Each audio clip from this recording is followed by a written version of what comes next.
So hi, welcome to Good Noise Podcast. We're here with Miss Vincent. We're going to ask them some questions today. I'm going to start. What inspired you guys to start the band, and what does the band name mean? Well, I tried to start a band for about a year, maybe even more than a year before we actually started. I was in a succession of... Oh, by the way, can I swear? Yeah. Yeah, go for Okay, it. sweet, because I would really struggle to get through this whole thing without swearing. I was in a succession of real shitty bands for a long time, and I'd always joined like something existing, and I was basically sick of it, and I wanted to start something for myself, based on all the bands that I loved. And Laurie was the first other member of Miss Vincent that I met. We met on I guess you'd call it like a band dating website. That's such a stereotypical UK thing though, because I most know. of the UK bands we talk to, they're like, yeah, we met on some like band meetup website. Yeah. Never heard of it Yeah. around here.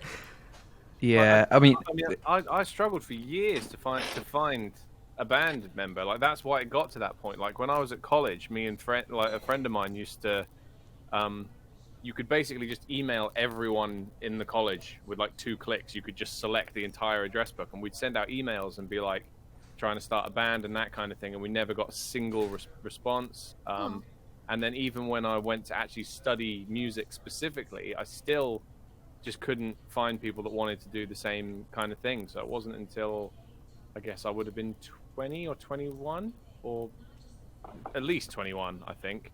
what, when we started? Yeah. You would have When I- been when- 22. 20. Oh, okay. Oh, 22. Okay. So obviously we met on that on joinmyband.co.uk. So we met on there, and then after that, I mean, it took us months and months and months to find more members as well. I like when I met Laurie, it was like maybe middle of 2011, and we didn't play our first show until the 4th of May 2012. So it took us a year to get the damn thing off the ground. I mean, people just weren't really interested in playing our kind of music. Like there were so many like metalcore bands at the time. I was kind of in a metal band before. And yeah, man, it was a hell of a process. But yeah, I just I wanted to start this band in particular because, I love I've always loved bands like Alkaline Trio and the Ramones, but I'd never played in a band where, the kind of core influences were all of the bands that I loved. It was always like, oh yeah, you guys kind of sound a little bit like some of the bands that I sort of like. So yeah, okay, I'll join your band. Whereas this one was built around Alkaline Trio hero worship. So that's, and even our band name, you asked about the band name. That was there's an Alkaline Trio B-side called Queen of Pain, and in the chorus of that there's a line that goes, the stars at night are big and bright, deep in your eyes, Miss Vincent. And me being a massive Alkaline Trio fanboy, I have 2 Alkaline Trio tattoos. Wait, where's the other one? There it is. Cool.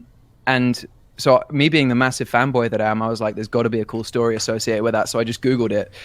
Turns out there isn't.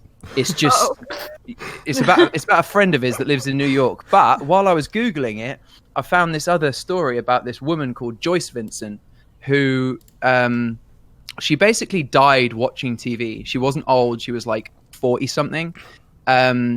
She died wrapping Christmas presents in front of her TV, and nobody found her for 2 years. And so when I Googled Miss Vincent, all these articles came up. They'd already made like a documentary about her. And so I actually wrote a song about it called Miss Vincent. And then our first show was fast approaching, and we didn't have a name. And What's your name? yeah, so we decided to change the name of the song and took the name as our own. Wow. Yeah, because we had some other pretty bad names floating around. Oh God, what were they? Yeah, can you give us only someone? Yeah. Those meddling kids That's the only one I from can remember. Scooby-Doo? Those meddling Yeah. kids. Danger Yeah. Days, I don't remember that. the main one Miscreants. Oh God, yeah. Yeah, I mean, I don't like our band name, but those are even fucking worse. Yeah, the main one I remember is Those Meddling Kids, and I'm so glad we didn't call ourselves that, because anything like that, like because mate, we're fucking old now. yeah, anything Yeah. like that, like, you know, kids or like young this or young that, you know, anything like that, it just you outgrow it so quickly. Like, Yeah, man. you know, to be 30 years old in a band called Those Meddling Kids. Shh, my stage age is 23. Imagine if you guys named yourself Danger Days. The only thing you'd be able to find is the My Chem album. You guys would never. I know. You guys would never I pop know. up in searches. We really dodged a bullet there. Yeah. Yeah. But yeah, man. So that's the slightly uninteresting. Well, that's actually the story of Joyce Vincent it's harrowing and sad. And you know, they've written all sorts of articles, and I've there's even a documentary about it called Dreams of a Life, which I've watched. So that part of the story, I guess, is kind of weirdly gnarly. Because she did live an interesting life. She wasn't just, you know, a person who had a job and lived and died and that was it. She had done, because I think she was a singer, and she went out to dinner with Stevie Wonder one time, and you know, a couple of sort of you know, more interesting, like unusual things like that had happened to her. But yeah, the documentary is really interesting. I watched it at some point as well. But I mean, yeah, it's definitely. I think it's definitely a better story than, you know, so many bands are just like, oh, what's the band name about? And they're like, oh, well, we didn't know what to call ourselves, so we Googled something, and that's it. Yeah. Pretty Band much. name generator. Yeah. Yeah. Yeah. We haven't gotten that one yet, actually. No band name generators. Yeah. I'm waiting Man, for whenever it, though. you put stuff into that, it's just like, I don't know, like the white T-shirts. It's just fucking bullshit that comes up, you know? Who's gonna tell them that that's already taken? Yeah, I mean, that is a terrible name as well. It's not the best. Sorry. But it's not the best, but they got their hit. So, like, The single hit. the single Yeah, hit. Yeah. they'll be living off that forever. Yeah, and then they fell Yeah. off. I listened to more of their music and it wasn't that good. So, Yeah. but yeah, they got their hit, so that's good. So what would you guys say your writing process is like? It's weird. Like we've had basically exactly the same writing process since day one. I mean, it's evolved a little bit because, you know, the more we get into it, like the more we collaborate after the kind of initial thing's been done. Sorry, I'm just getting a beer delivered. Thank you. Yeah, so basically, cheers, by the way. Cheers. Twisty top. Yeah, so I'll come up with something, and like I'll just vomit a song somehow. You know, using crappy software drums and, you know, bad vocal takes, and I'll send it to Laurie and be like, here's a thing, it sounds like shit, sort it out. And then Laurie will go through and, you know, redo all the bad takes guitar wise, and, you know, at some point I'll probably record the vocals, and then we'll get in a room, and, you know, Owen, who plays bass, and they'll, you know, have all their input, and we'll kind of like develop the song together. And then normally before we record it properly, we work with we've only ever worked with one producer. Oh, cool. Well, actually, that's not quite true, is it? Oh, Well, we work with yeah, we did a single Yeah. song with a producer. well, and our second EP. Oh yeah, of course. Oh, well, so it's more like 3 producers than one. But Yeah, Um, but like Daly, the guy that produced the as yet unreleased collection of songs that, anyway, that we're not allowed to talk about. He has basically been involved in every single release we've ever done, and so like before we record any kind of song for real, we'll go to his studio where he works and do like some live tracking, and then he'll have some input as well. So it's like, it's not really just, you know, here's a song, let's all play it. There's a lot of different stages for us. I think Solid. we're really fortunate to have Daly in that respect, because you get that like lots. Some bands will go from like producer to producer, from album to album, and I think for some bands that works because it's kind of like really making a point of trying different things, and if you're massively changing your sound from record to record and that kind of thing. But I think for us, we've been able to like working with Daily for as long as we have, it definitely hasn't like limited us in any way, and it hasn't stopped us changing our sound like as we've moved forward. And I think it's really had that kind of consistency, and as well Daily, like we just work with Daily really well, because man, I think the idea of having to, even if it was just 1 or 2 tracks, never mind like a whole EP or a full-length record, like the idea of just working on a couple of songs with a producer that we've never worked with before isn't no thank scary. you. Like it's not like a scary idea, but it just it I don't know, it just feels like you have to do like a lot of groundwork before getting to that place where you just click and you're gonna get each other's rhythms and you're on the same level. And that's essentially what we have with Daily. Like he likes so many of the same bands that we do, but at the same time, so he for that reason he really understands what we're trying to achieve when we're recording and everything. But at the same time, he has lots of influences that we don't have, so he can bring in like extra stuff. He is essentially like, if anyone was the 5th member of Miss Vincent, it is Daily. Oh. Mate, he's the first member of Miss Vincent. Well, he's the 3rd. yeah. He's the You're the 3rd, honorary. I'm Yeah. the 2nd, and then it's Daily, and then it's the other guys.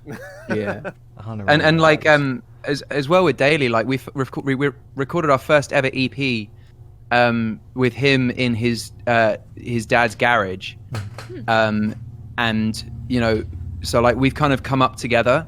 Now he works this, like, in my opinion, it's the best studio in the UK called The Ranch in Southampton, and he's worked on records with like Creeper and Milk Teeth and I think Boston Manor and stuff like that. So Wow. we've all gone from kind of shitty house shows and like from the same scrappy punk scene, and we've all kind of grown together. So like from that point of view, it's really cool as well.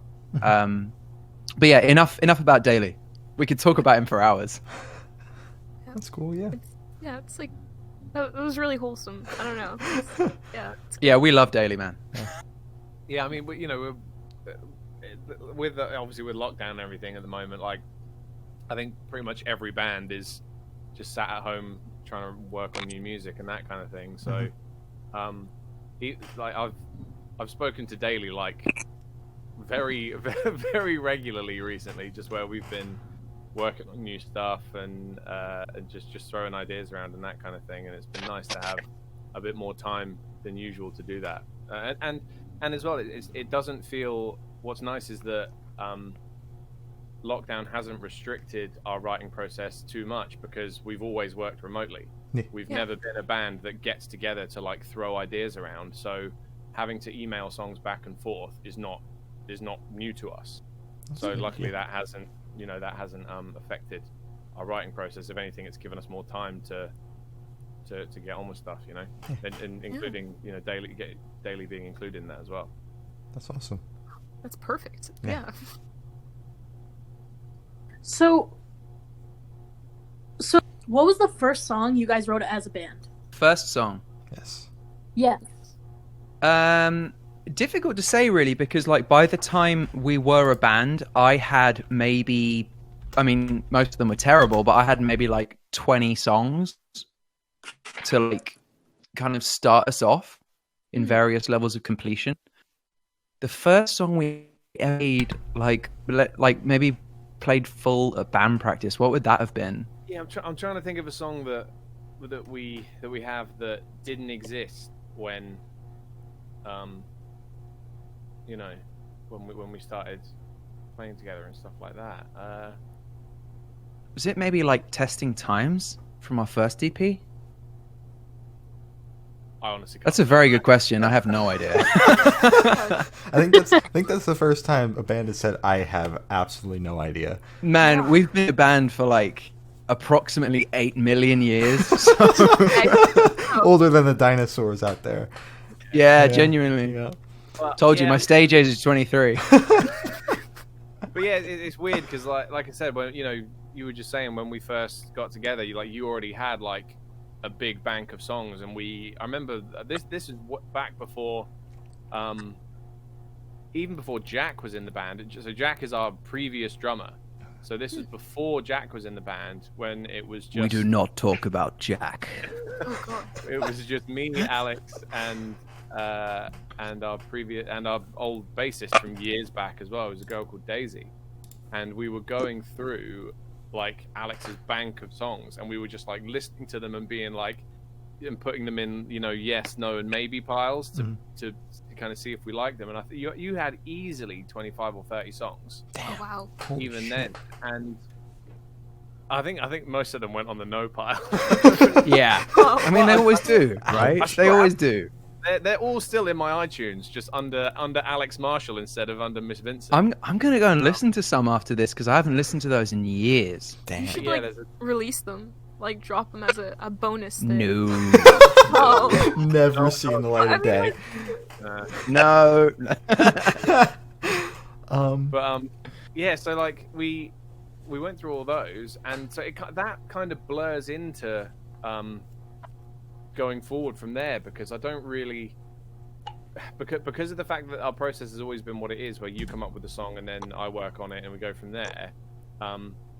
It's because occasionally you'd send me a song and be like, oh, this is 5 years old, but I did some tweaking and now let's try this thing out. And then, we end up recording and releasing something that actually, Alex wrote like 3 years before he met me, but I didn't hear it until, 6 months ago or something like that, because it's something that he just hasn't bothered to show until, a later time when he's kind of reworked it and tried to make something more of it. So it's really hard to say what the first song we all wrote together was. All right, that's cool. That's fair. That's fair. So I know you guys dropped a couple of singles in 2019. How are you feeling about the reception to those? Pretty good. Kind of difficult to talk about those without talking about them in the wider context that they were intended for, if you catch my drift. I catch your drift, and I And want you to talk recently about we it. wrote our names on a piece of paper that we can't talk about yet. I can't even tell you what kind of piece of paper it was. Wow. But first of all, it was just really nice to get back to releasing music, because it had been quite a long time in between our last EP and those songs coming out. And those, so we released 2 last year. One was My Iron Heart and one was Doctors and Churches. And actually, speaking of kind of songs that I had for years, Doctors and Churches, we demoed back in 2015 for our second EP. Wow. And it got left out.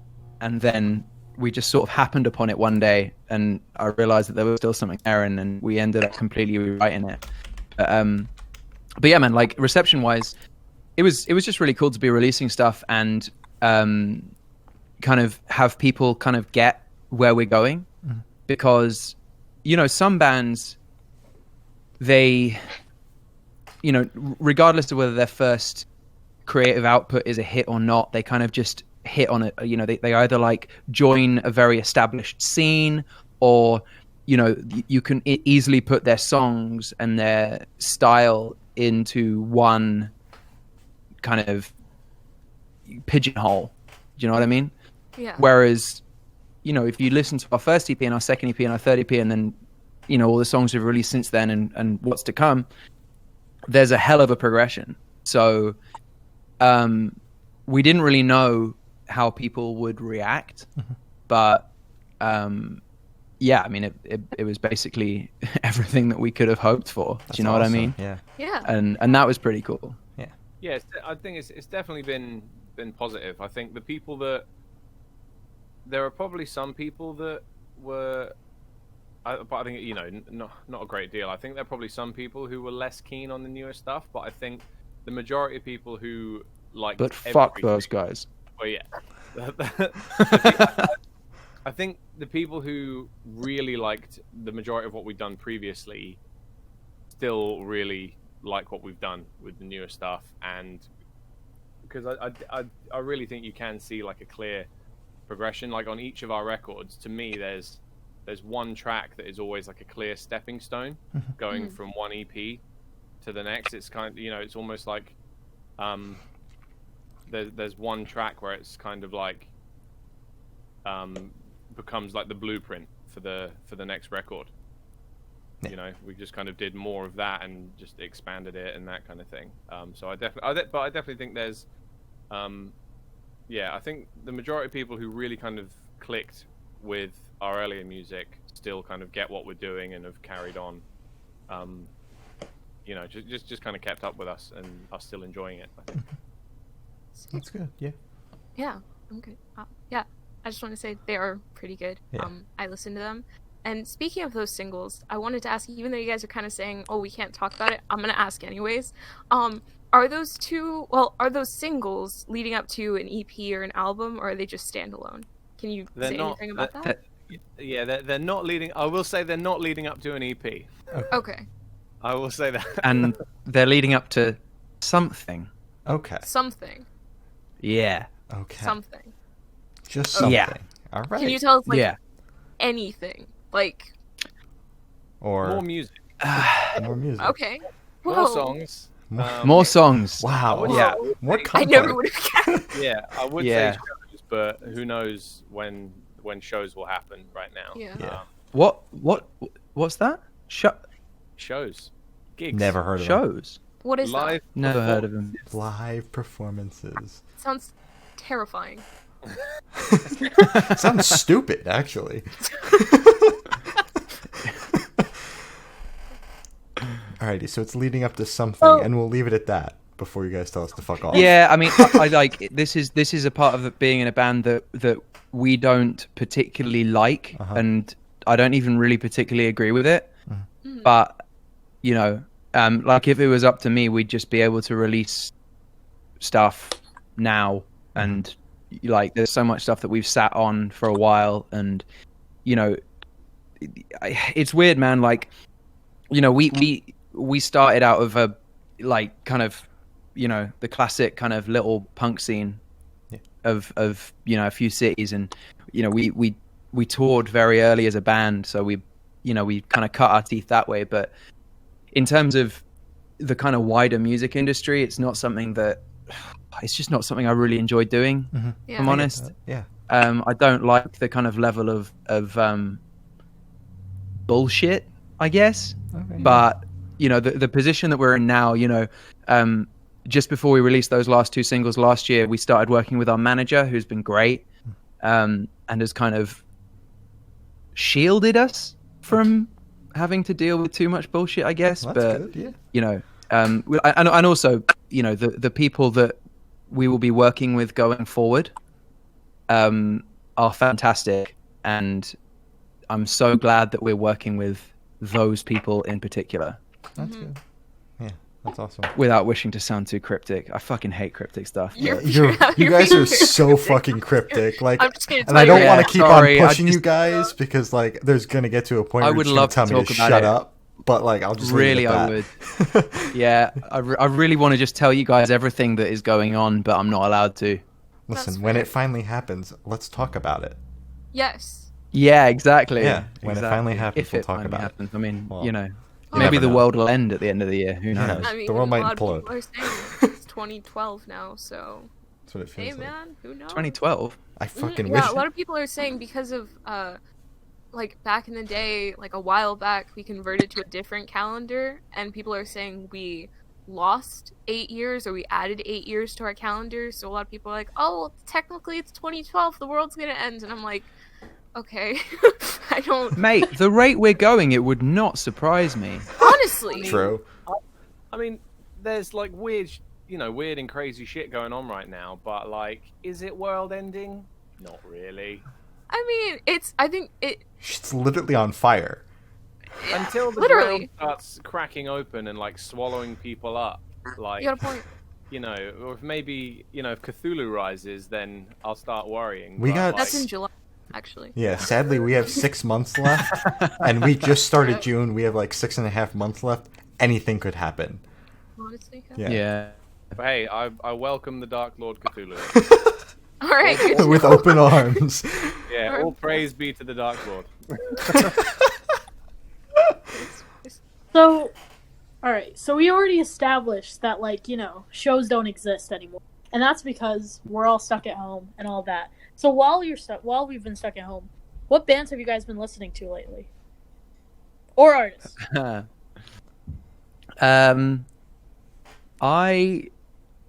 I mean, you mean like new bands or just generally? Just whatever you've been like, listening to. What have Yeah. you been listening to lately? I've been listening to a lot of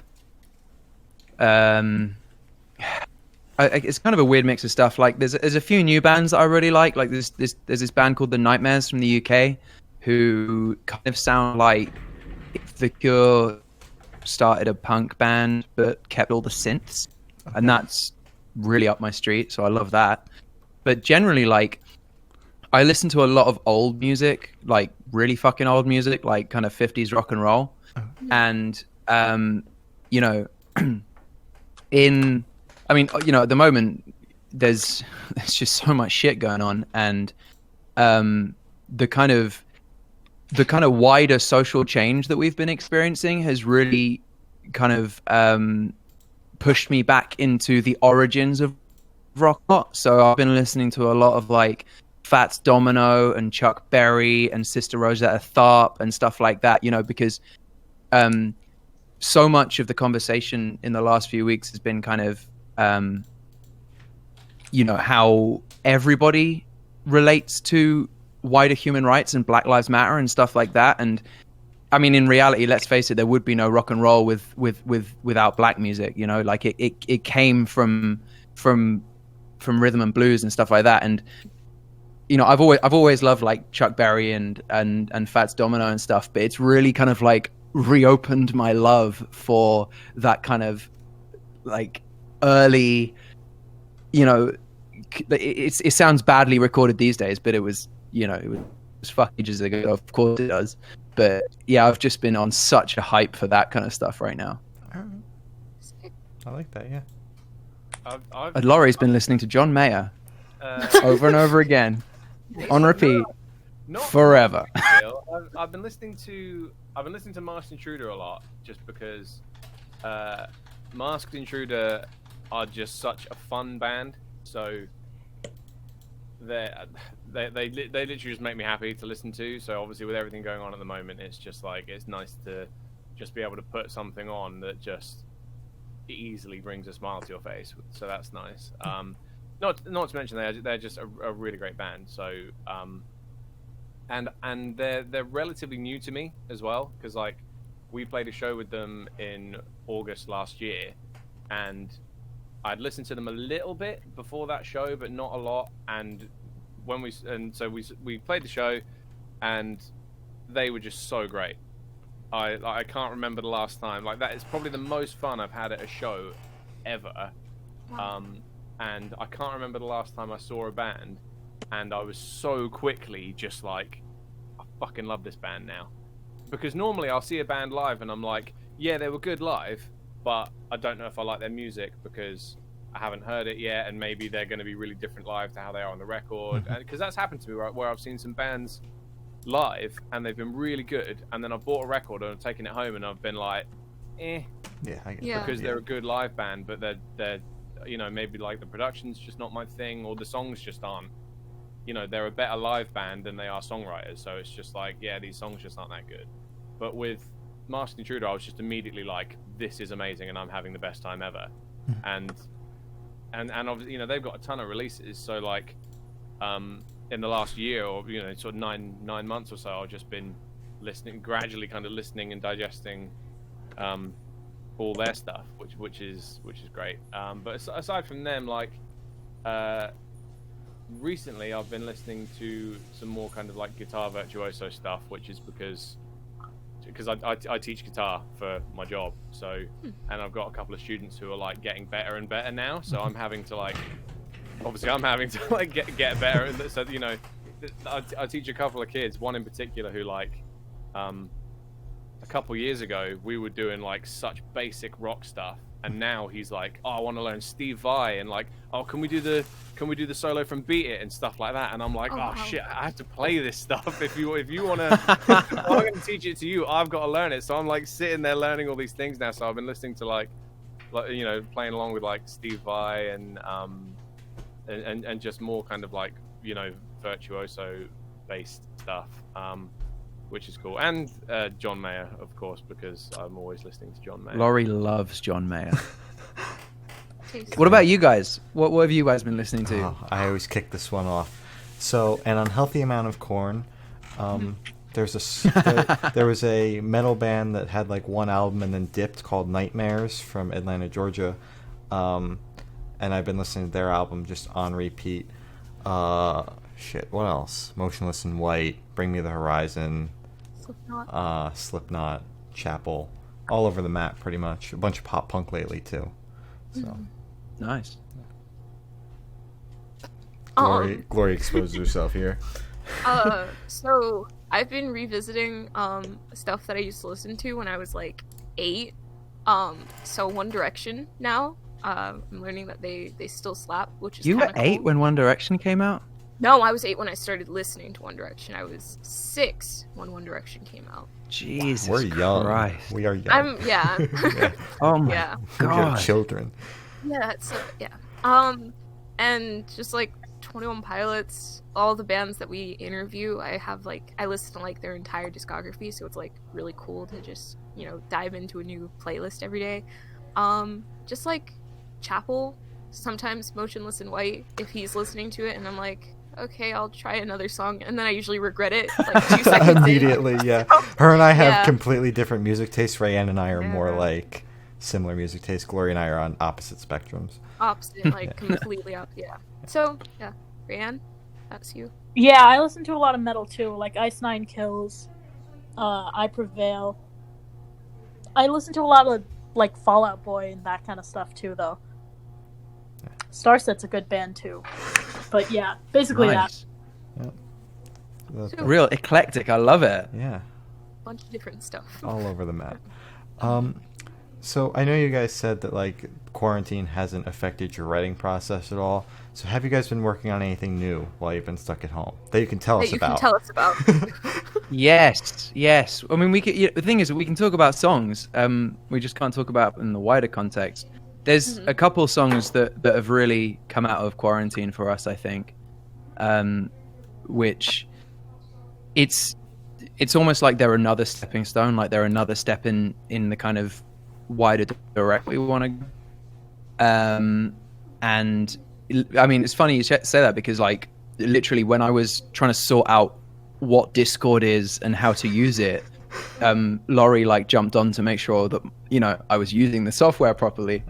And we were even just talking about one of the songs like 20 minutes ago. So, you know, yeah, man, there's a couple of pretty killer songs in the pipeline now that I'm very, Awesome. very excited about.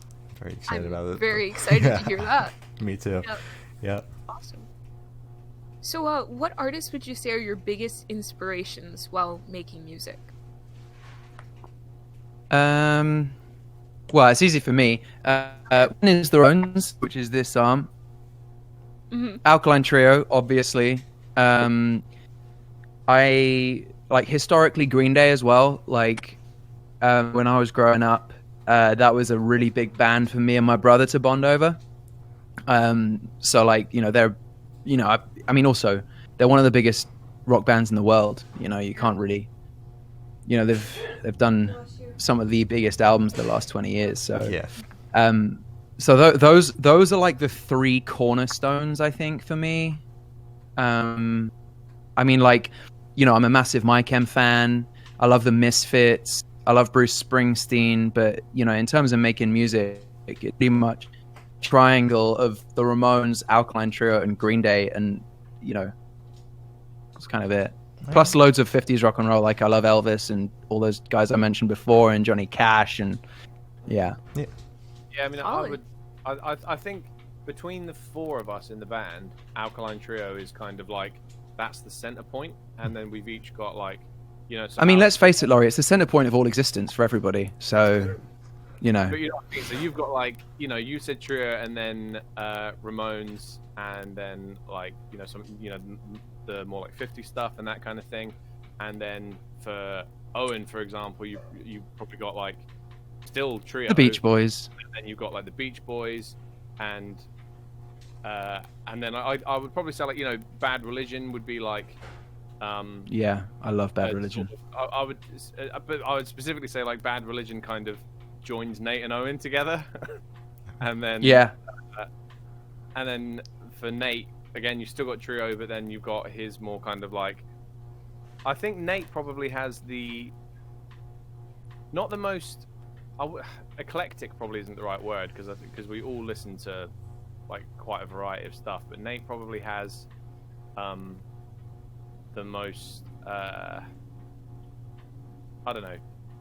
Nate loves like Opeth and Nine Inch Nails as much as he loves all the punk stuff, you know. So which is something that like me, Alex, and Owen kind of dip a toe in that stuff. Like Owen likes some bands like that. Like Owen likes Ghost, who Nate loves as well.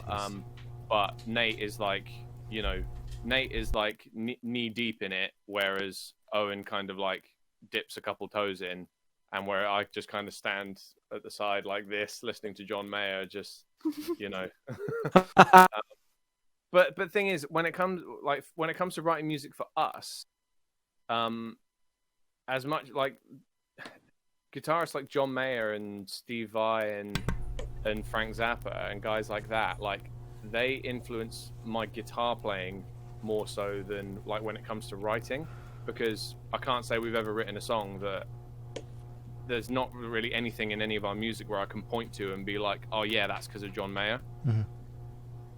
You know, none of the music, like, it doesn't directly influence what I write. It just influences me, like, as a guitarist. Mm-hmm. And obviously the music that we make, there's some room for like solos and you know, the more kind of virtuoso style playing, but it's not something we do a lot of, and it's not something that I really want to like flood our playing with, because it's just not really what we do. And I don't feel like I need to do it in order to enjoy it. Like when it comes to that kind of stuff, like I'll sit at home and like just jam over backing tracks for like hours and hours, you know, with all kinds of like scales and arpeggios and all that sort of stuff. But then when it comes to writing a song, if Alex is like, oh, here's 4 chords and a melody, mate, it's always 4 chords. I only know 4 chords. That's my point. It's like I never listen to something Alex has written, and I'm like, oh yeah, but maybe it should be in 7/8, and we should have this arpeggio here and this weird scale, and then let's do this thing, and you know, I don't really It's not about like the complexity and that kind of thing. It's, you know, a good song is a good song. So there's loads of guitarists that I love, but I would say they kind of influence me as a guitarist rather than like within the sort of wider view of Miss Vincent specifically. Yeah. So when it comes to Miss Vincent, it's pretty much like Alkaline Trio, Bayside, obviously more recently Masked Intruder. Yeah, I'd probably say those are like the three kind of big ones for me. All right. Solid. Yeah. Wait, I have a question before you go. What did you think of Green Day's newest album? What, Father of All Mothers? Yep. Yeah. It's, for me, it's kind of like in that Uno, Dos, and Tre mold. Yeah. Okay. There were songs on Uno, Dos, and Tre where I was like, fuck, this is great. Mm-hmm. Like, this is wicked. Like, I'm trying to think of the names of one. There was like, I mean, I don't really listen to those albums that much, but there was Let Yourself Go that was kind of cool, and it was like, I can't remember the names, but yeah, it's the same with this one. Like, there's a couple of like bluesy numbers where I'm like, yeah, this is fucking cool, but I'm just kind of like, I don't know, man. It's just It was. I feel like a alright. terrible music fan. You know, I feel like a terrible music fan because they're doing what they want. That's Yeah. great. But at the same time, there's that horrible little kid in me that goes, "Write American Idiot again. Yeah. Go on. Literally, No, you want yeah. to. American Idiot too. You know you want Write to American do it. Idiot again." You're gonna steal the Please. album cover and shit all over it. At least make American Idiot too. Like, Exactly. Yeah. Yeah. They had the Glory opportunity. personally didn't like it, but I I thought it was was so okay defeated. for what it was. Yeah. Just like they're having fun. There were a couple of good tracks on there. Yeah, I I'm more haven't- in your camp, Shane. I mean, like, it's fine. Yeah, it's Yeah. not. Fine. Yeah, it's not good. It's not bad. It's just kind of there. Yeah, it's So. there. Yeah, Also, let's not forget they're the biggest rock band in the world, pretty much. They can do whatever the fuck they want, And you people know? will Yeah, like you it. got a Yeah. point. Yeah. that's such a hard place to be. Like when you've done albums like American Idiot, which is what it is, and then even 21st. Like I like 21st Century Breakdown as much as American Idiot. Oh, Because it just, yeah, I'm not. I I've heard didn't say great it's things as- about that album though.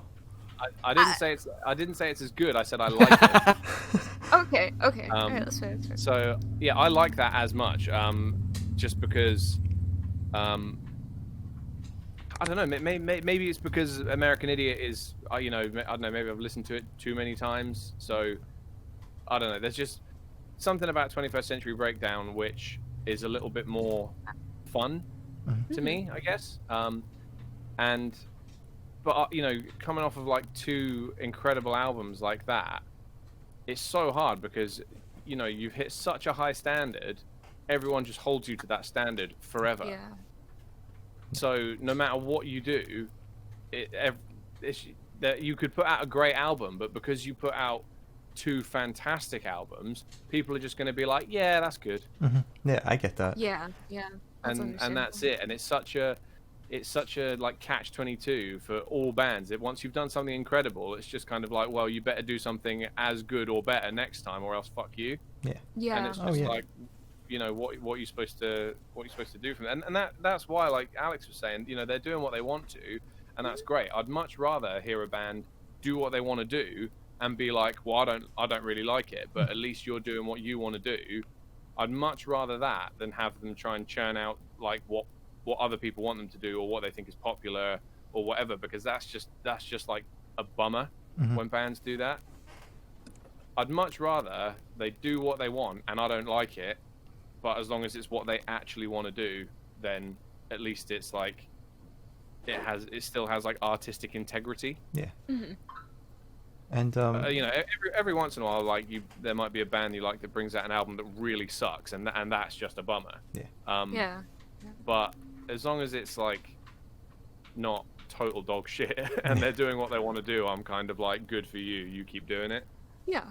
And as Alex said, like they're one of the biggest rock bands in the world, and for them to just kind of do whatever they want, being in that kind of limelight, is just not something you see every day. Because most bands just conform to that, like, got to keep doing what got us here. So, Yeah. 100%. Yep. So this is completely off topic from what we were talking about, but it's fine. Do you guys have any pre-show rituals? Well, Got to think. No. You I haven't mean, played like, a live show in a while. I mean, like, first of all, I'm trying to remember what a gig is, let alone the last time I played one. But I mean, we sort of do. We all get together and we do vocal warm-ups, which isn't so much of a, like, you know, we don't do like a satanic ritual or anything, but you know, we all get together and we make sure we take some time kind of as a unit to do the vocal warm-ups together. Not just because it helps us live, you know, all four of us sing and we you know, our music is so heavy on vocal harmonies, it's basically like another instrument, you know? Yeah. So it's important from that point of view, but as much as anything, it kind of gets us together and we all kind of, you know, stand around in the dressing room and focus, you know? So it's important from that point of view.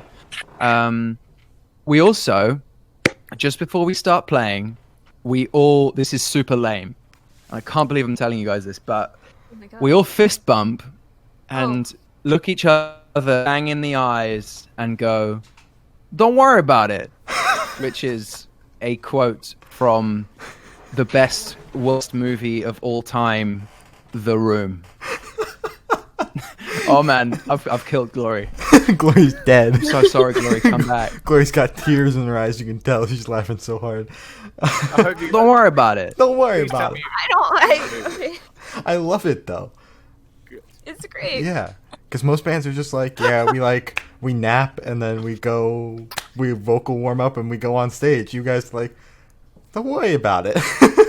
Don't worry about it. It's so pure. Yeah. I don't. that started because we what we used to do was when our previous drummer was still in the band, we all used to bump fists, and Alex would ask us. This is like another private joke. It won't make any sense, and I can't explain why. Okay. So Alex, we'd all bump fists, and Alex would say how many pumps, and we would all answer one at a time 2 pumps. That was like the answer to the question. I can't tell you why we would say 2 pumps because it's just like a private joke. Uh-huh. Okay. But Yeah. then once Jack left the band and we had a new drummer, we were kind of like, well, we can't really do the 2 pumps thing anymore because Nate doesn't know, like that doesn't involve Nate, so that makes no sense. So the first proper tour that he did with us, we played a show in Newcastle and we stayed at there's this family in the UK called the Dixons, who you may have, I wouldn't be surprised if you've heard of them. They just they are the nicest people ever, and like every touring band that needs somewhere to stay will go and stay at the Dixon house because they're just like the nicest, most welcoming people. And they just they've had hundreds and hundreds of bands come and stay there over the last, I don't know, 10 years maybe, 10 or 12 years, something like that. maybe more like 15 now. Damn. Yeah, and so yeah, we played in Newcastle, which is where the Dixons live, and we were on tour with a band called Harker, and so we all stayed at the Dixons after the show, and Can't Swim were there as well. Damn. Yes, yeah, Can't Swim and whoever else were on tour with Creeper, because basically it was at the same time that Creeper were doing the Theatre of Fear tour in the UK, and they had Can't Swim and Microwave maybe Oh, wow. yeah. Oh my as God. support, I think. So I thought it was definitely Can't Swim because Craig was fucking baked off his tits and watching The Room with us, but maybe Microwave were there as well. But yeah, sorry, carry on. Yeah, so yeah, it was us, us, Harker, and Microwave, and we were all just having beers and some food and hanging out and whatever. And then it got to it was 5 minutes to midnight, and I think someone mentioned The Room or just referenced it or made a joke or whatever, and Ross Dixon, of the Dixon family, was just what about a midnight viewing of The Room? And everyone just kind of looked around, and we were like, fucking yes, let's do this. So there's just us, Harker, Can't Swim, and the Dixons just watching this ridiculous film, midnight through to the early hours of the morning, and all of us just laughing our asses off. And so then the next night when we played a show, because we still hadn't replaced the 2 pumps ritual, we were just fist bumping. Before the show, Alex just came up to us and just went, "Don't worry about it," just because of The Room, and then that's now become the thing. All right. Have you guys all seen The Room, by the way? Have not. I haven't, but I want to watch it now. So You absolutely have to. You have to watch it. And once you've watched The Room, go and watch The Disaster Artist with both Franco Brothers and Seth Rogen and all these other cool people in it, because okay. without the context of The Room, it doesn't make any sense at all. But Okay. once you've seen The Room, it makes The Room even funnier, and that film is great on its own anyway. Yeah. Oh, the So Disaster that's your Artist- homework. Okay, I'll do it right after this interview. Sure. Disaster Artist is on Netflix as of today. Oh, Is it? sick. So yeah, because Oh, no, I'm I was doing gonna watch it tomorrow. this weekend, and I was like, yeah, here it is. But then I realized it was it said coming out on Tuesday, not out yet, and so it's now. In fact, depending on what time we finish this call, that's probably what I'm gonna go and watch. Nice. So I know live shows still aren't a thing, but when you guys were playing them, what were your top 3 songs to perform live? I think you do your 3 and I'll do my 3. I think they're probably. Oh, gonna this will be interesting because I'm pretty sure they'll be different. I think there's definitely going to be at least one that's the same. I think there'll be a lot in common. So these are in no particular order. I can't name a number one. Okay. But one of them is definitely The Lovers, which is what we almost always close the set with. It's kind of our quote unquote biggest song, which isn't to say that it's a massive hit, but it's definitely our kind of most successful song. It's one that everyone always, goes pretty crazy for, and it's just really like it's fun to sing, it's fun to play. People enjoy it. I enjoy it. And it's a great set closer. So it's always a bit of a high point. I would say Melanie is another one, which is one that we released in 2018. We've opened the set with it. We've put it in the middle. We've put it at the end. It can go anywhere. But again, it's the sort of song that, like, when you're playing a support show, being a support band can be a pretty, not. I mean, I don't want to sound ungrateful, but it can be quite a difficult task. You're playing to a room full of people that A, don't know you, B, probably don't give a fuck about you and just want you to shut up and the headline band to get on. Do you know what I mean? Yeah, I get And that's always a song that when we're in that position, people, you stop seeing people's faces be lit up by their phone in the crowd because they've put it away and they're going, oh, hold on, this band don't actually suck. Oh, okay, I can get on board with this. Like, it's always a song that I notice people paying attention for. That's good. Number 3 is fucking difficult. I'm going to split this one. Right. If it's a headline show, I'm going to go off-piste and say Beauty and Darkness, which is like a really slow song. Mostly because, like, it never ceases to amaze me that people are really into that song at a headline show, because it's a slow song and you just assume that's when people go to the bar. That people are always really engaged, they're all singing along. Otherwise, it would have to be Doctors and Churches, just because it's got so many harmonies that it's one of the times where I'm like, yeah, you might not like our band, but we can all sing together. There's no fucking backing tracks. There's no gimmicks. This is real, and we're all singing together, and it sounds fucking good. So Yeah. Bite me. You tell him. You get 'em. Laurie? Yeah, ditto. Ditto. Oh shit! I told you, man. Yeah, literally, like, definitely Lovers, and Melanie is fun, and it's one that I have. I always really enjoyed the verses. It actually, Melanie and the Lovers, I enjoy for the same reasons, which is that they're both like upbeat and fun to play, and they're relatively easy for me to play as well.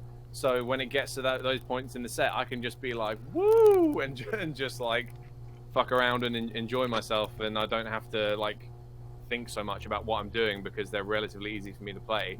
So it just means I can physically enjoy myself, move around a bit more and enjoy myself and that kind of thing. And then Alex mentioned Doctors, which is one of my favorite songs. Probably that's easily in the top 3 of like my favorite songs that we've ever recorded. I still remember when we were working on that one, and there were just some moments in the practice room where we all just looked at each other, just like nodding, just like fucking yes, just because we just felt like we really like hit the nail on the head with what we were trying to do with it. Because again, as Alex mentioned earlier, that was one that we'd worked on some years back, as far back as like 2015 or 14, and it just hadn't worked out. And so then when we kind of came back to it all these years later and managed to get it to where we wanted it to be, it was such a rewarding moment. And yeah, so that one's just so much fun to play for that reason, and as well because that's a newer song as well. It's one that we haven't played to death, so it's still a lot of fun for that reason, because it still feels fresh and everything. Yeah. Sick. Yeah. Alright. So, because we're on the topic of live music, what would you say your number 1 top venue is? Like your bucket list venue? To bucket list to play, or what's the Play. best venue in the world? To play. Shouldn't it be both? No. Because Definitely not. I know exactly what Alex is going to say here. I think. Yeah. I think you're going to say that because Yeah, both. Then. if the if it's a bucket list and the best venue in the world, then we've already ticked the bucket list, because the best venue in the world is the Joiners in Southampton, Without question. which we've already played many times. So that's the best venue in the world, the Joiners in Southampton. But for me, bucket list venue to play would be, I'd absolutely love to play Southampton Guildhall, because it's the biggest venue in Southampton. And I've been going there. So that was like the Guildhall was the first venue I went to see like a proper big rock show, which was Bowling for Soup? I went to see Bowling for Soup. Yeah. And I can still remember walking in. It was me and my friend Rob, who is now like, like Audi driving tribal tattoo man. Oh, really? And yeah. And nice guy, but So I think we would have been like 14, maybe 13, and the two of us went, and I still remember walking in and being like, it was such a strong mixture of being like super excited to be at this like big rock show and to be seeing Bowling for Soup, because I think it was probably the first time I'd seen them, but also this feeling of like I was just like so intimidated and nervous, because there was all these like just like cool people, do you know what I mean? Just because I think that was the first time where I was like properly surrounded by people who liked the same kind of music as me, and I don't think at that point I had any idea there were, I mean, if someone had asked me and I've really thought about it, like, you obviously know that these bands have got that many fans, because otherwise they couldn't play a venue that size. So there are hundreds of thousands of people who like these bands, but you haven't seen them all in a room together. So it's almost like they exist in theory, but they're not actually there. It's like an idea. But so then when you're actually in a room with all these people, you're like, holy shit, all these people actually exist and they like the same things I do, and you're all just stood right here in front of me. And it was really like cool, but kind of intimidating and scary at the same time. And I remember seeing kids my age as well, who just looked so much more comfortable being there than I did, because they were just all like fucking around, chasing each other around and piling on top of each other and stuff like that. And me and my friend Rob were just stood there like, just not knowing what to do with ourselves. Yeah. Oh, man. That's got to be the bucket list venue for me, because I've just seen so many great bands there, and I've been going there for the last like 17 years now, so that's definitely the bucket list one for me. Yeah, man. The best venue in the world is unquestionably the Joiners in Southampton, which is basically, it's only 200 cap, but I mean, NoFX played there on their way up, Green Day played there on their way up, Coldplay played there on their way up, Ed Sheeran played his way, like, basically any major like artist has probably played the Joiners, you know? Like, Oasis. It's for me, Oasis. Like, for me, it's basically like the UK version of CBGB's. Do you know what I mean? Yeah. Like, it is the coolest fucking place, and the Ricky, who's the guy that kind of does all the punk shows there, is like, he's like the punk godfather. Do you know what I mean? Like, and so that's. There is never going to be a better venue in the world than the Joiners. Bucket list wise, I've got 3. All right. First of all is Brixton Academy in London, because I saw My Chemical Romance play there as a support band to Taking Back Sunday in like, I want to say like February 2004 or February 2005. Damn. Wow. And then I saw them headline in November 2005, and to this day, it is the most batshit crazy show I've ever been to. Damn. Wow. Like, I came out bleeding because, oh my God. Of course I did. Like, I was at that age where I had no fear. Yeah. You know? Yeah. And I've seen loads of other cool bands there. Like, I saw Blink there in 2011, and I saw Trio there in 2005. Like, I've seen so many bands there, so that's kind of big bucket list. The other 2 are both in the States. I want to play at the Stone Pony in Asbury Park. I live like 15 minutes from that venue. Fuck off, really? I do. I'm dead serious. Oh, Jesus Christ, mate. Do you realize that you're living like, 15 minutes from like one of the centers of the universe? Yes. Like, yes. Wow. It's fucking great. Yeah. Like, I'd love to play there just because, the Bouncing Souls, the Gaslight Anthem, Bruce, obviously, like, it's just one of those places that if we ever play at the Stone Pony, I'll be there. well, yeah, I mean, we can hang out first of all, and also like I can just die happy after that, And the other one's the Troubadour in LA, just because. Just imagine just being like, "What are you doing tonight?" "Oh, I'm just playing the Troubadour." No biggie. Nothing much. Yeah. I'll just be calling all my primary school teachers, being like, "Hey, yeah, Mrs. Smith, you know how I said I was basically useless at everything? Well, I'm playing the Troubadour tonight, so fuck you."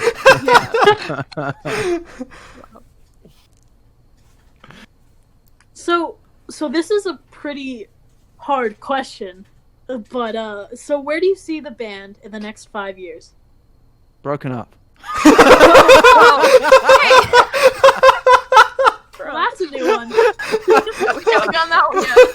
Oh man, that is a hard question, but not because the answer is difficult, but because the answer is a hard truth to have to swallow. But yeah, I don't know. That's such a weird one because, like, you know, we kind of laugh at what Alex says, but that could well be the case. Like, you know, we were talking about earlier, like working on new music and the music that we're currently sitting on, that we're making plans to do things with. So we've got plans and we're working towards stuff, but like 5 years is such a long time, like, and especially with everything going on right now, it's like we have no idea when we can even play shows again. And yeah, like, you know, even if you'd asked us that question, even without like the pandemic and lockdown and everything like that, it would be a hard question to answer.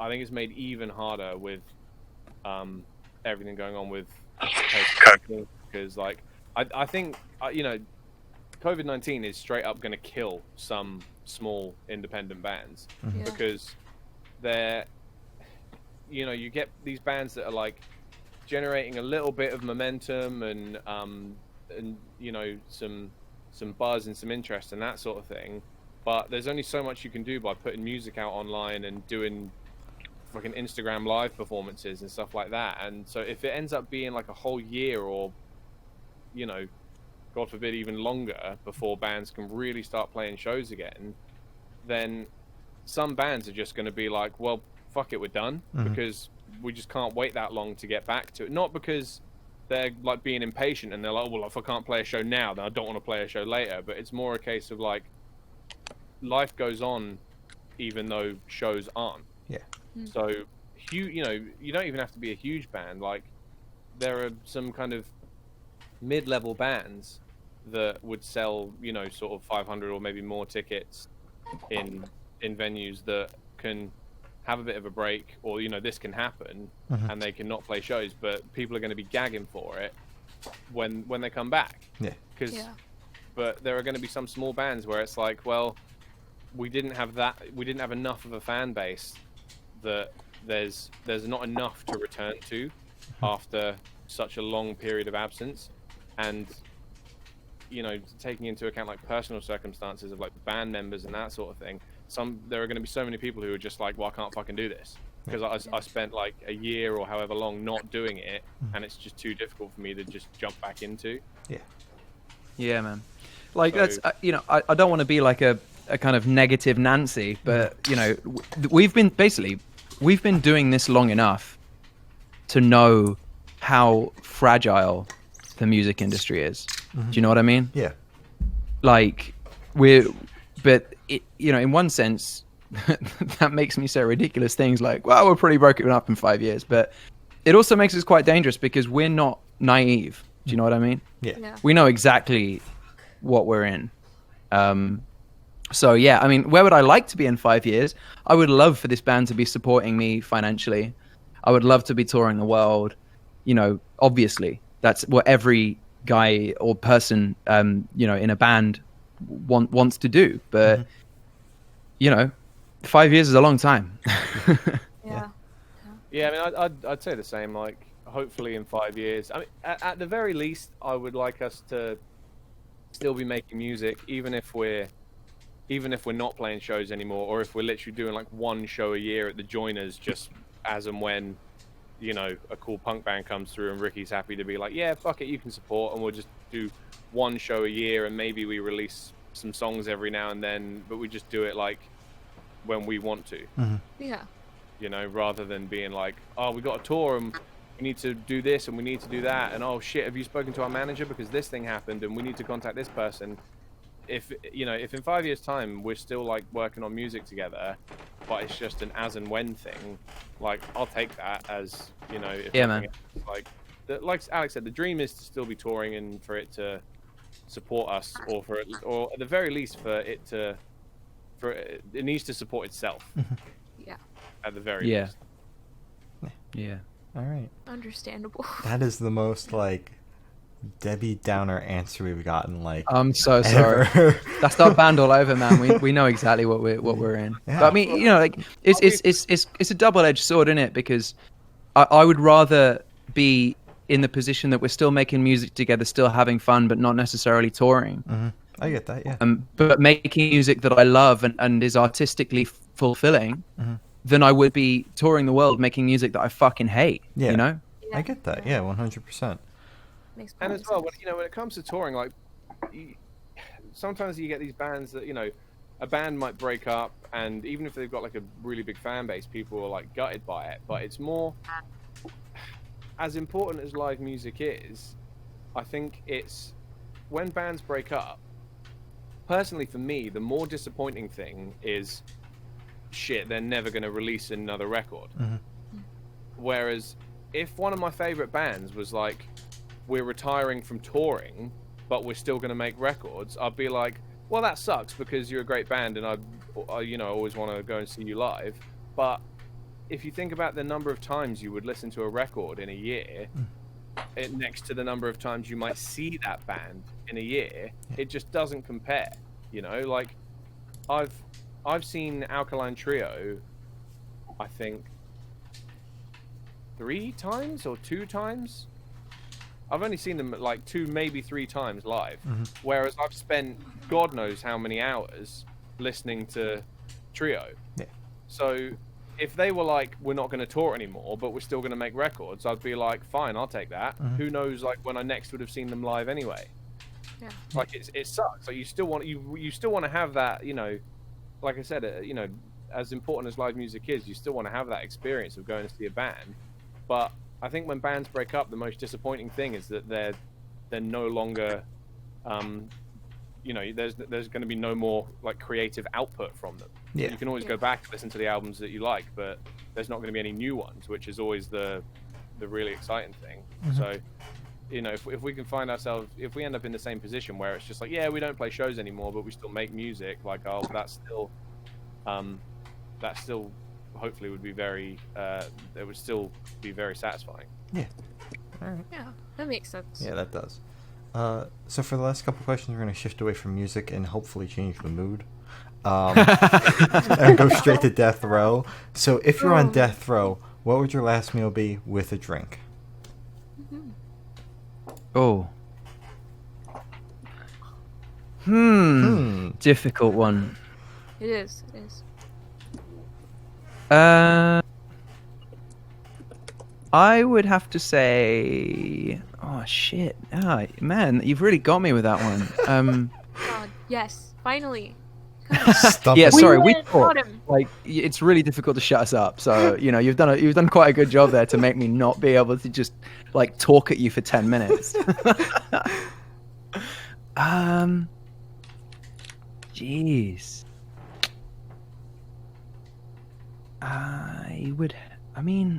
There's so many good meals, man.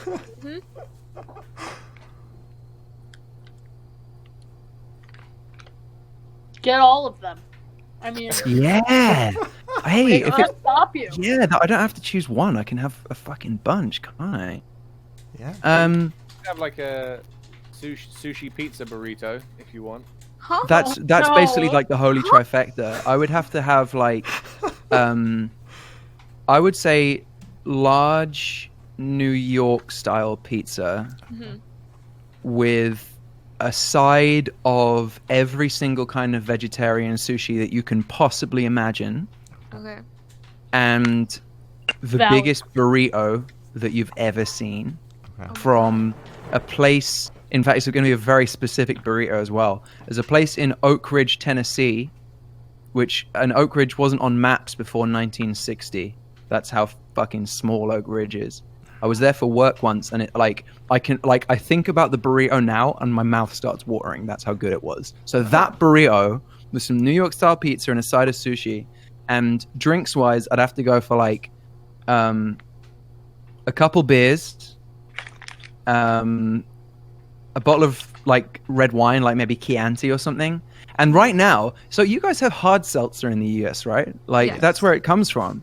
We've literally just got hard seltzer like last week, and I'm fucking obsessed with it. I can't stop drinking it. Like, I love it. Like, White Claw is basically now my religion.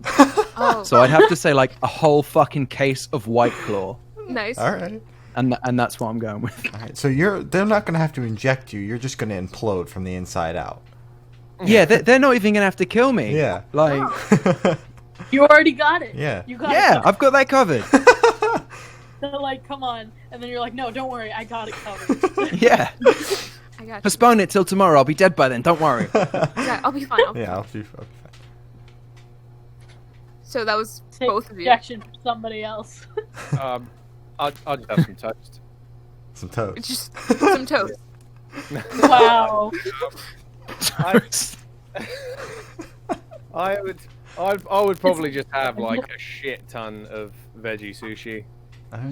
That would be it. I'd just have like a ton of sushi and then probably some noodles, and I'd have to have some pizza as well. There would have to be some pizza there.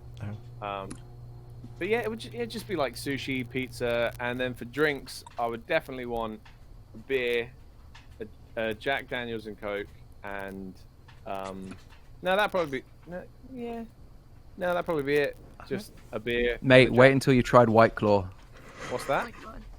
White Claw's hard seltzer. It's basically like I don't know what hard seltzer is. it's like sparkling water, Gross. but got like some weird fruity flavors, Yes! and it's alcoholic. Yeah. Right? Pretty much, yeah. I'm sorry, that sounds shit. It's fucking amazing. Listen, Just- everyone over in the No. U.S. drinks that shit like it's candy, and it sounds like the Yeah. people in the U.K. are getting hooked on it too. So That's because it is candy. I don't like sparkling water When though. he said, You don't like sparkling water? Gloria's so see, offended. he knows what's up. I'm hurt, bro. I'm You drinking said- sparkling water. It's hurt. Gloria's so I'm offended. hurt. Okay, That's a personal attack. I don't like said- sparkling. I never he have. said I remember- gross to start. Oh, sorry. I was just like, No, I I was remember gonna the say- first time I had sparkling water, I Mhm. thought it was just regular water. And I took a sip of it and was immediately like, "What the fuck is wrong with this water?" Oh, Why are you stinging me like that? Yeah, I've never liked God. it. It's such a weird thing to me. have You you are tried like? wrong. I'm just Different, having like, a sip of some flavors. regular water here. Oh, that's fair. Yeah. Okay. How? No, You it's just okay, he's gained wrong. all of He's- my he's playing. respect. No. He's- Ouch. He's wrong. Exactly. All respect God. gone. Stand sparkling water. God. Okay.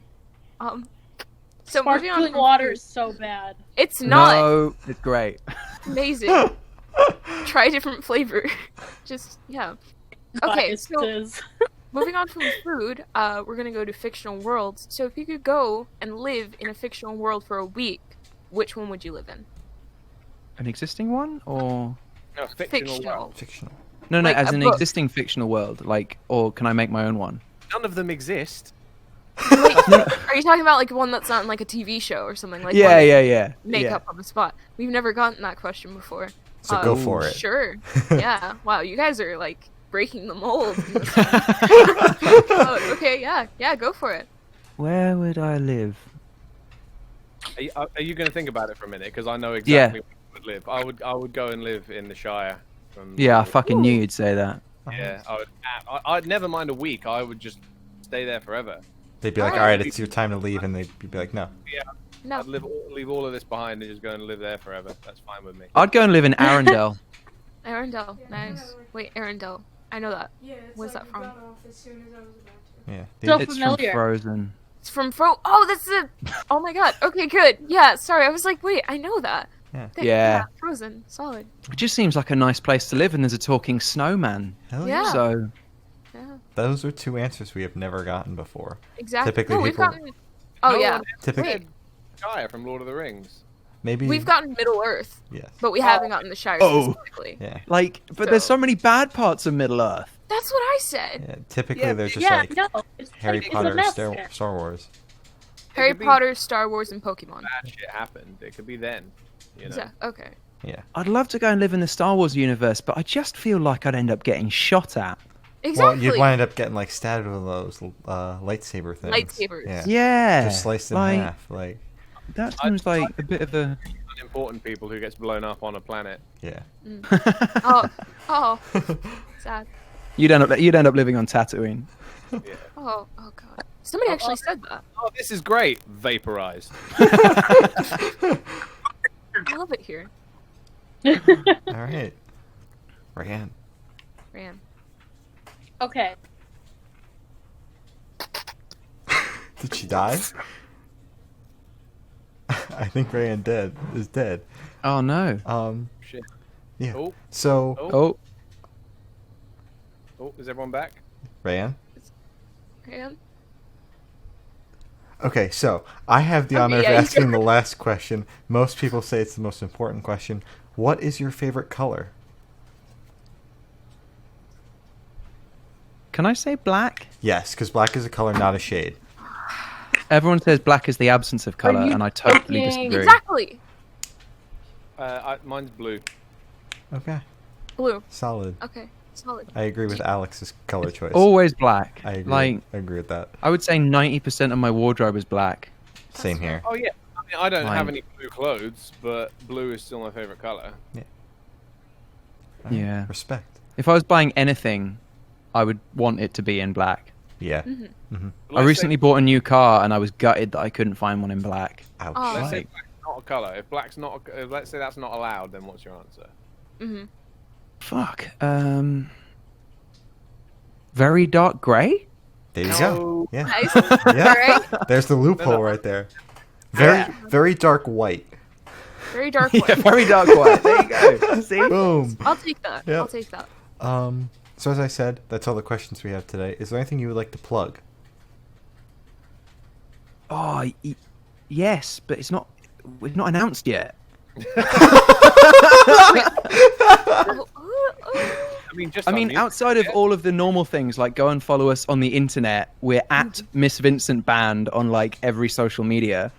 I would like to plug education. In fact, Whoa. I would like to plug the education of everybody to stop fucking saying all lives matter. Oh my because- God. I cannot fucking stand that anymore. Like it, Yeah. like literally, even thinking about somebody saying that boils my fucking blood. Mm-hmm. Go and literally Google what is racism if you think you need to say that. Yeah. So that is what I'd like to plug. Go and fucking educate yourselves. Mm-hmm. And then go and give all your money to a worthy cause and write to your senator or your MP or just fuck. Like, yeah. Sorry.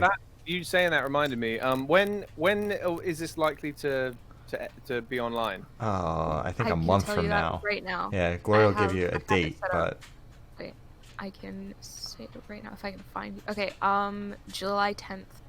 Okay, I was gonna say we're doing we're currently like raffling off a test pressing of our last record, and all the money is going to the Black Lives Matter Global Network. But that will have, by the time anyone hears this, we'll probably have already wrapped up that raffle. is But, there hey, like, Dang. is there a tweet or something? Because we'll blast that everywhere. Yeah. yeah. It's the pinned tweet. Okay, on- yeah, I'll retweet it when we're done here. So, And I will post it Yeah, on thanks. Instagram. yeah. So thank you for sitting down with us, guys. This was like not even an interview. This is a conversation. I very much Yeah, this enjoyed was this. great. So Yeah, man. Thank you so much. yeah, thank you for coming on. This has been Miss Vincent, and we're the Good Noise Podcast.